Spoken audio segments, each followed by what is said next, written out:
Good evening, everyone. Zakiziel here, and this evening I'll be reacting to 5-ish minute lore episode 5, Abaddon, by Old Man Reacts. As always, a link to the original video will be in the description box below. And without further ado, let us begin.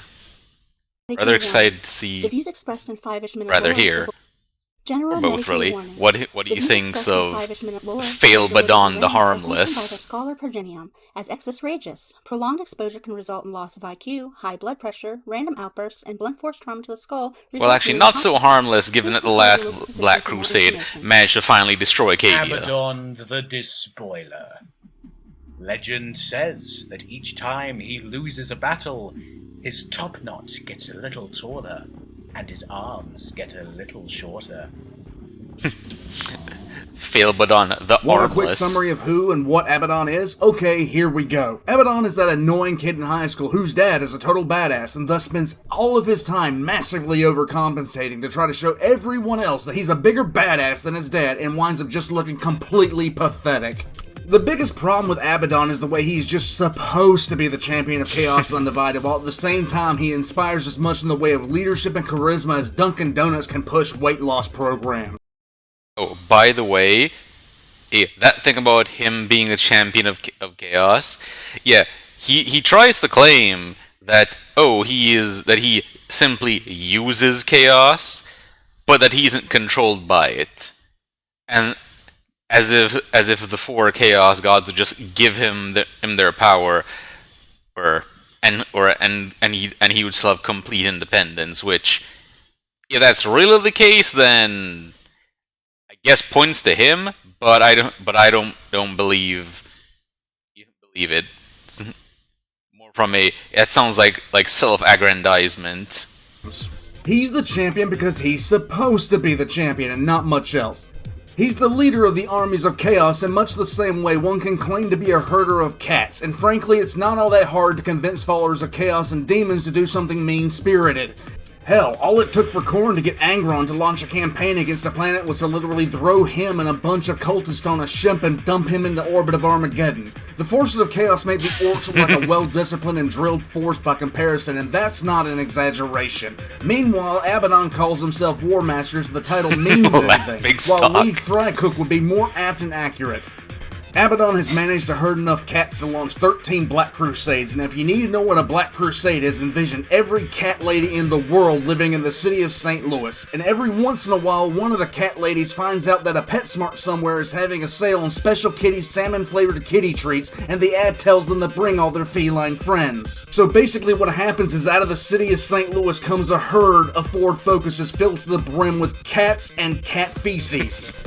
And that comparison is actually very accurate, only instead of an endless wave of cats and cat ladies in Ford Focuses who smell like 5 years of combined body odor and rotten dairy products, you get a seething mass of teeth, claws, and flesh that smells like 5 million years of combined body odor and rotten dairy products. For the longest time, I mean, makes sense considering that they've got the forces from followers of all 4 different Chaos Gods.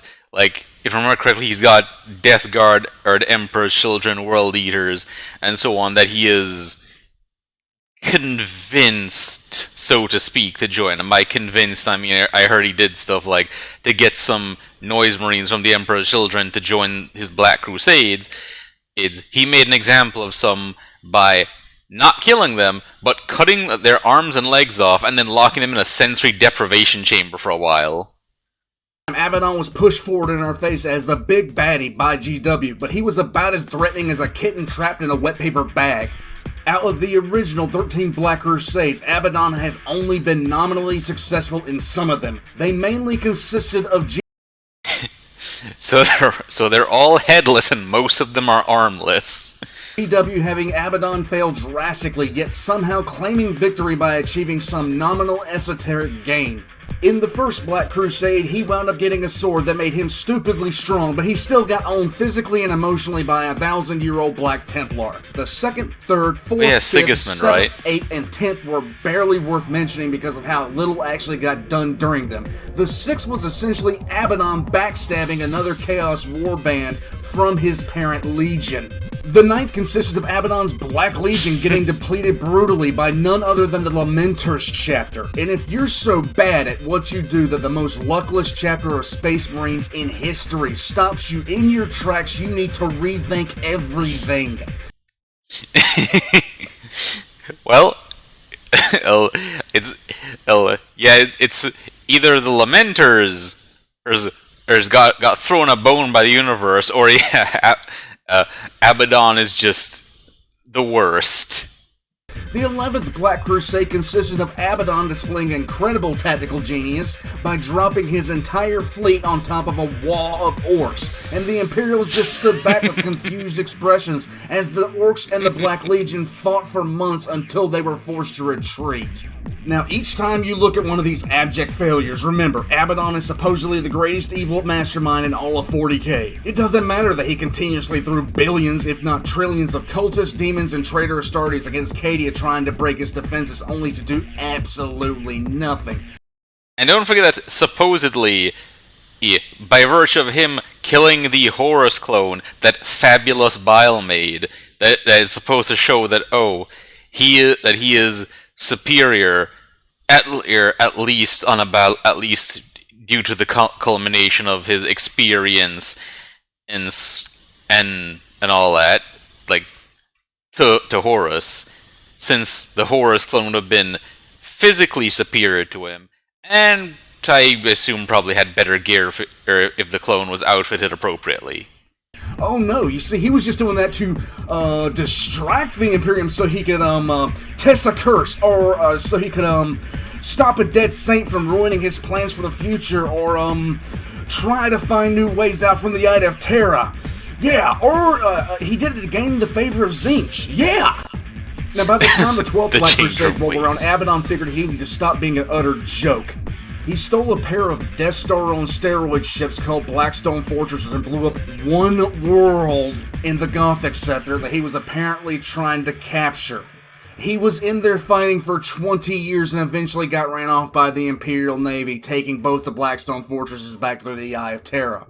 Then you had his crowning achievement, the culmination of all his wicked, dick-dastardly plans, the 13th Black Crusade. This was gonna be crazy. This was gonna be it, you guys. Oh boy, here we... Para que vaya a recoger la paellera. Y me acuesto en su que era el arroz. Y me llama el cocinero. Risita, ¿qué? Ve por la paellera. Venga, que las 2 de la tarde ya están aquí. Miren, bañador. En las chanclas. Todo despeinado porque no me dio tiempo nada ponerme las chanclas y el bañador. Voy a la playa, había subido la marea.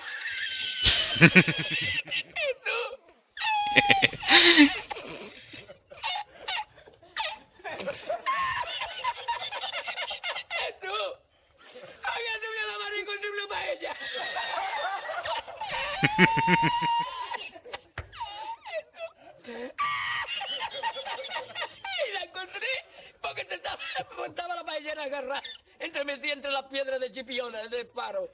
Y cuando entro en el restaurante me ve el cocinero con una paellera y adentro la vende paellera.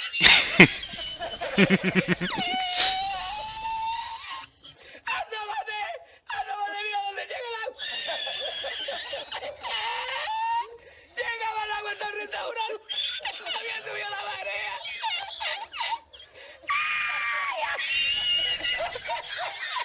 Jesús, hay que hacer ahora con los 2 sacos de arroz. Llama para Sevilla.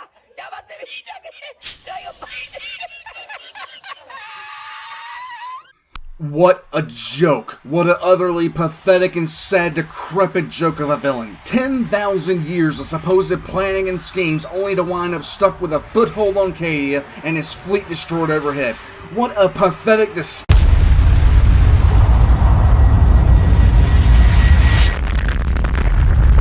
Yep, because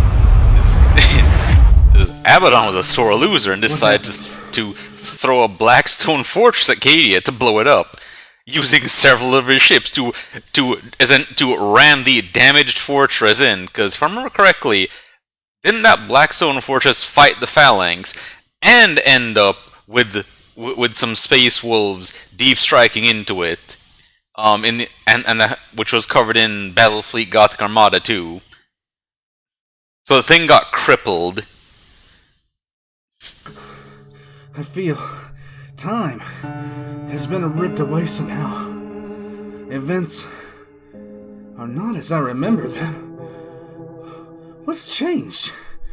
What happened? I feel so disoriented, confused. Only one weapon can do this.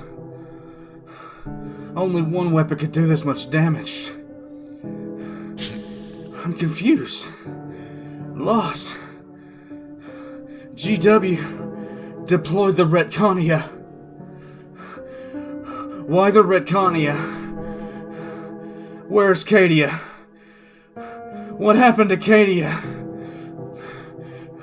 Why does Gilliman have an Eldar waifu? And who is this Chaos Leader? It can't be. Something has gone horribly wrong. That can't be Abaddon. It can't be. Abaddon doesn't have arms.